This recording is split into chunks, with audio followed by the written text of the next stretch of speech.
Hello, welcome to WA Workflow, the powerful WhatsApp CRM. In today's video, we'll show you how to update the WA Workflow extension step by step. To update the extension, first, click on the extensions icon in your browser. After clicking, select the Manage Extensions option. This will open the extensions page. On the right side, you'll see an option called Developer Mode. Please enable Developer Mode. Once Developer Mode is enabled, you'll see an Update button on the left side of the screen. Now, simply click on the Update button. After clicking Update, within 5 to 10 minutes, your WA Workflow extension will automatically update to the latest version. And that's it. Your extension has been successfully updated.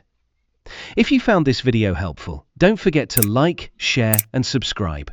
Thank you for watching.